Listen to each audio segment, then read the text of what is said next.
pergerakan market selama ini begitu kan, dari mana judulnya Smart Money udah mulai defensif gitu kan. Mungkin buat teman cuan trooper juga nggak tahu nih, maksudnya emang Smart Money udah mulai defensif nih gitu kan. Nah baru nanti masuk juga nih kita sebagai retail tuh harus bagaimana gitu kan. Wah ini jadi bakal menarik banget ya bro ya. Dan aku juga mau remind nih Bro Albert, nanti di akhir penghujung dari TikTok kita malam hari ini bakal ada teman-teman juga nih yang mungkin mau nanya-nanya tentang satu saham, mungkin view-nya boleh di-share kali ya, atau insight-nya dari Bro Albert tuh gimana? Oke kan ya? Ya, silahkan. Boleh dong. Oke. Oke, mungkin langsung aja. Jadi tadi aku udah bahas sedikit sih bro ya. Hari ini kita merah, secara 5 hari juga kita masih turun, dan secara tahunan juga kita masih minus gitu ya bro ya. Dan juga aku lihat berita hari ini transaksi dibilang sepi juga, begitu kan. Nah, kalau dari lu sendiri nih bro, gimana kira-kira melihat kondisi market yang masih terus terkoreksi nih? Tanggapannya apa? Mungkin boleh di-share nih sama teman-teman Cuan Troopers. Ya, jadi teman-teman, kalau kita itu mau trading di sebuah IHSG ya, kita di sebuah saham, kita itu harus tahu apa yang terjadi di belakang itu ya. Jangan cuma lihat harga naik atau turun, itu terlalu sedikit informasi yang bisa kita dapatkan. Nah, contoh teman-teman ini sudah mungkin beberapa dari para penonton sudah memahami tentang cara analisa bandarmologi ya. Kita mempelajari arus uang. Coba teman-teman perhatikan ya, para dana untuk MI atau reksadana itu sudah banyak yang defensif ya. Mereka itu menyimpan dana mereka itu bukan di dalam saham, melainkan di pasar uang ataupun ya di obligasi. Nah, jadi kita harus mengerti bahwa MI itu atau manajer investasi itu kan orang-orang pintar semua ya. Mereka itu bahkan satu perusahaan, banyak tim riset dan lain-lain. Dan kalau mereka memutuskan untuk memperbesar bobot di defensif seperti obligasi atau pasar uang. Nah, kita yang sebagai retail ini, itu jangan terlalu banyak take action di dalam IHSG. Again, kita juga sadar, sepi. Nah, kenapa bisa sepi? Karena uangnya nggak di IHSG, nggak lagi di pasar modal, lagi berteduh di suatu tempat, ya, yaitu di obligasi ataupun di pasar uang. Nah, jadi kalau teman-teman lihat nih, asing pun dari awal bulan ya, exit loh ya, keluar terus yang biasanya di bulan Mei itu kan orang takutnya sell in Mei ya, IHSG bisa koreksi, dan memang kebetulan setiap seringnya 90% lah itu di bulan Mei memang IHSG koreksi. Cuma nih masuk ke bulan Juni tidak semakin baik ya ternyata teman-teman, asing malah exitnya lebih besar di bulan Juni ini. Artinya teman-teman harus tahu, selain MI lokal yang sudah mulai defensif, asing pun mengurangi ya, karena exit terus kan dari IHSG. Lalu sisa apa dong IHSG? Ya berarti sisa banyakkan retail. Nah, kalau yang namanya banyakkan retail atau kondisi sekarang ya, lebih banyak retail begini, ya teman-teman kalau terlalu banyak trading ya, coba-coba kepingin yang cuan setiap hari, itu coba dipertimbangkan lagi strateginya. Karena kalau teman-teman overtrade dan akhirnya makin rugi, pada saat nanti kesempatan itu muncul, teman-teman udah nggak ada uang.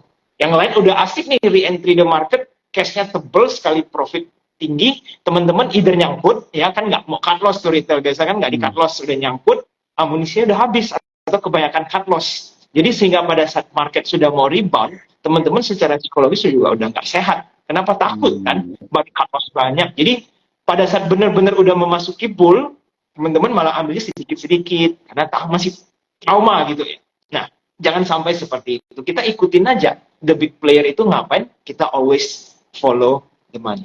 Gitu. Wah, menarik ya. Jadi memang kalau Bro Albert ini aku sering banget dengar dengan term bandarmologi gitu bro ya. Jadi mengikuti big player begitu bro kan ya, benar ya? Yes, betul. Benar. Nah, oke.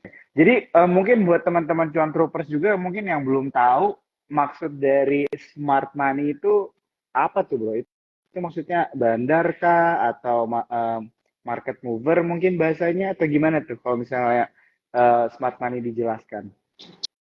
Smart money kalau umumnya ya, mungkin term sederhananya adalah gerakan sebuah uang yang dananya besar dan mereka itu pinter. Smart itu kan artinya pinter. Nah, kenapa bisa dibilang pinter? Mereka tahu harus membeli saham apa. Ya kan? Karena penuh dengan analisa ini dan itu, dan kuantiti mereka besar, sehingga pada saat mereka masuk ke sebuah saham, itu berarti sudah penuh dengan analisa, dan dana mereka kalau besar berarti ada kemungkinan untuk naiknya berlanjut. Ya kan? Nah, di situ kita ikut di belakang melawan mereka. gitu. Itu yang kan sebagai smart money. I see. Oke, berarti smart money itu bisa diartikan sebagai investor institusional kayak bank, dana pensiun, hedge fund, begitu-begitu ya bro ya, orang-orang pintar Betul ya. lah ya. Itu secara yes, ya itu Hmm. garis besarnya. Iya, iya. Tapi kita tahu big money itu ada di mana-mana ya, tidak cuma Hmm. institusi, di mana Hmm. ada group of people ya, sekelompok manusia ataupun bahkan beberapa orang doang, tetapi dananya memang besar. Nah, Hmm. itu juga bisa Hmm. smart money. Gitu. Wah, ini menarik banget ya. Jadi buat teman-teman cuan troopers mungkin yang masih belum mengerti tadi tentang smart money gitu ya, atau mungkin bandarmologi, itu teknik lah ya, bandarmologi. Jadi udah mulai kebayang begitu kan. Jadi smart money itu sudah mulai defensif ya. Jadi akan tetap bahkan banyak pertanyaan nih kayaknya ya di talk kita malam hari ini. Tapi tentunya bakalan mencerahkan lah ya buat teman-teman di sini mungkin yang lagi bingung begitu ya bro ya melihat keadaan market sekarang. Oke.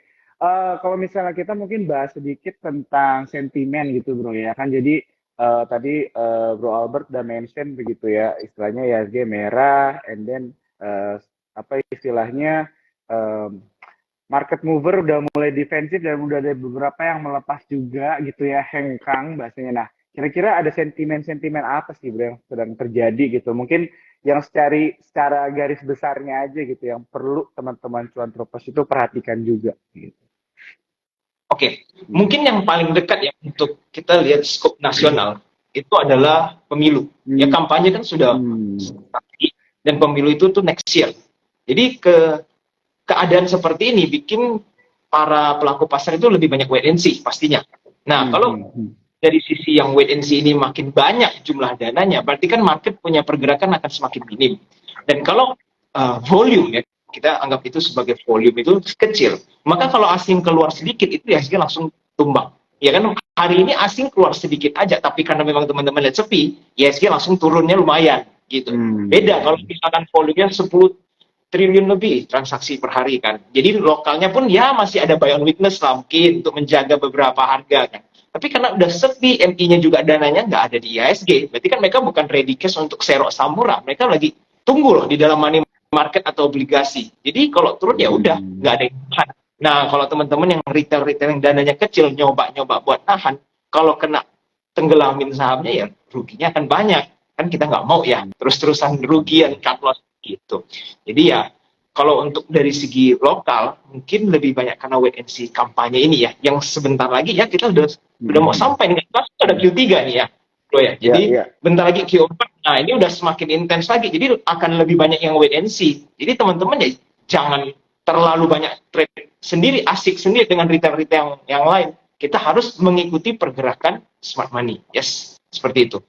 Wah, ya, ya, aku setuju banget ya teman-temannya. Ini mungkin kalau misalnya ada teman-teman yang belum pernah kenal Bro Albert nih, seru banget ya dari bagaimana istilahnya teknik kita berinvestasi atau trading itu juga harus melihat dari pergerakan-pergerakan uang besar begitu kan. Supaya kita jangan istilah tadi yang udah disebut sama Bro Albert sendiri, keasikan sendiri begitu Bro ya. Dengan retail dan akhirnya malah menjadi apa ya?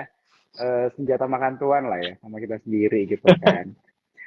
Oke, jadi kalau misalnya ini menarik juga buat Bro Albert mention tentang pemilu gitu. Biasanya kalau gue ngobrol gitu ya sama influencer atau expert di pasar modal, kalau misalnya ngomongin sentimen, biasanya ngomongin tentang suku bunga di Amerika Serikat, begitu kan yang masih masih apa ya bisa dibilang masih mengkhawatirkan lah ya banyak investor gitu. Nah kalau misalnya tanggapan Bro Albert sendiri gimana nih tentang suku bunga atau enggak ekonomi lah di Amerika Serikat gitu. Oke, jadi Amerika kan mereka sebenarnya Indonesia sama Amerika keadaan sekarang inflasinya sama-sama mulai downtrend ya, artinya memang perlahan-lahan turun. Nah, sekarang mungkin Amerika itu kan apa ya bertahan suku bunganya ya, dan Indonesia ini sebenarnya tidak perlu mempertahankan suku bunga setinggi ini untuk terlalu lama karena inflasi kita kan juga mulai melandai, benar kan? Cuma Indonesia tidak bisa langsung main turunin karena itu akan ada dampaknya dengan USD IDR kita. Jadi dia harus juga nih mempertimbangkan kalau Indonesia turun US nggak turunin atau US nanti malah lanjut naik kan bisa gawat gitu kan malah bikin gejolak yang tidak diperlukan. Jadi Indonesia juga stay. Nah dengan seperti ini kalau kita stay dengan suku bunga yang cukup tinggi, saya rasa inflasi tetap akan lanjut turun ya. dari yang angka sekarang, kalau nggak salah 4%, benar kan ya, sekarang inflasi kita ada di kisaran 4%. Ya. Nah, jadi kalau kita lihat secara suku bunga, saya rasa dari money market ya, itu memang masih menarik. Makanya big funds juga masih gunakan kesempatan ini untuk ambil cuan dari money market loh. Mumpung segini tinggi, kapan lagi, ya kan?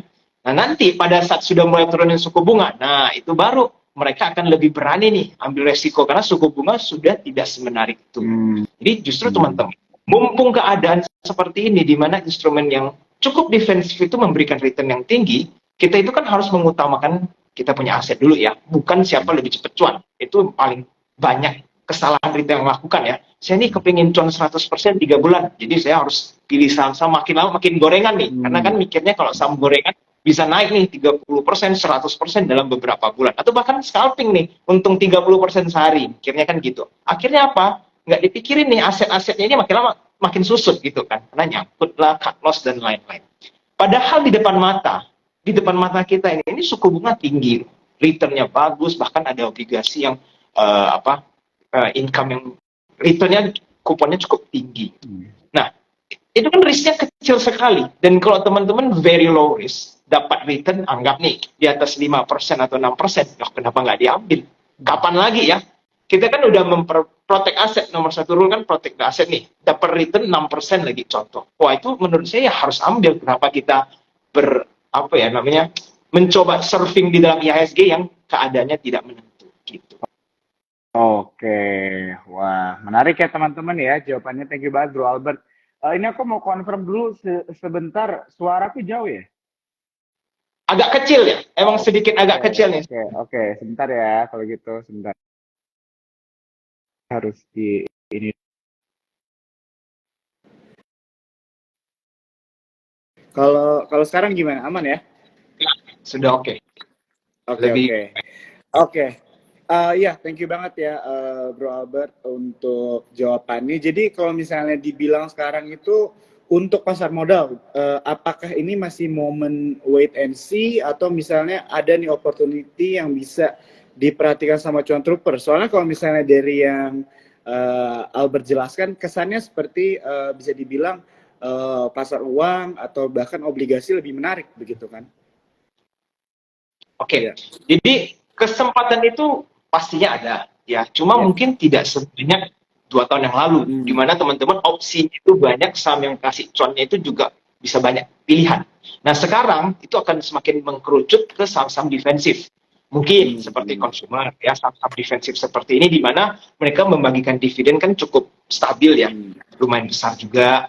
Nah mungkin teman-teman yang bisa cenderungnya di situ supaya aman dulu nih dibanding dengan saham-saham yang beresiko. Nah nanti ada saatnya nih tahun depan, nah giliran tahun depan kalau memang sudah mulai turun suku bunga, teman-teman mau jor-joran di saham itu silahkan. Justru udah saatnya itu, karena setelah pemilu kalau teman-teman perhatikan, ya misalkan udah ketahuan nih presidennya siapa menang gitu. Akhir tahunnya itu biasa ISG itu kenceng sekali naiknya. Kenapa? Karena orang-orang yang wait and see sini sudah menunggu begitu lama itu langsung mulai euforia, udah beli saham ini itu semua dibeli. Karena pada saat proses pembelian itulah ISG akan naik kenceng. Di situ teman-teman make sure sudah ada. Jadi jangan sekarang yang asik-asik beli, lalu tahun depan teman-teman ketakutan karena udah trauma dulu. Tapi dibalik. Sekarang teman-teman tahan, ya, jangan terlalu banyak belanja. Mau parkir di suku bunga boleh atau deposito, atau teman-teman mau belajar obligasi. Ya, saya rasa teman-teman wajib belajar obligasi ya. Setidaknya tahu mau beli yang mana, ori kah, fixed rate kah, macam-macam gitu. Teman-teman mesti pelajari. Jadi ada banyak variasi untuk teman-teman investasikan. Nah, jadi teman-teman strateginya adalah sekarang kalau kesempatan di ISG, pilihlah saham-saham defensif dulu, jangan yang terlalu beresiko gitu. Ini aku suka banget ya jawabannya. Jadi buat teman-teman di sini, Bro Albert mengajarkan kita untuk menjadi pintar lah ya begitu. Jadi tidak selalu agresif begitu kan. Ada istilahnya bisa dibilang ada momen di mana kita berinvestasi itu memang harus bisa ngerem juga gitu ya Bro ya. Jadi bagaimana kita harus bisa memparkirkan aset investasi kita itu tidak hanya di saham-saham defensif tapi di produk-produk juga yang defensif atau lebih menguntungkan di saat itu begitu kan. Oke, jadi menarik banget ya teman-teman.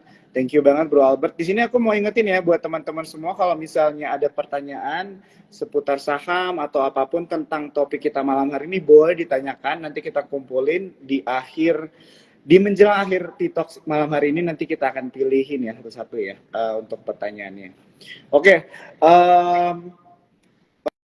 Oke, jadi kalau misalnya kita ngomong tadi ya tentang smart money begitu kan.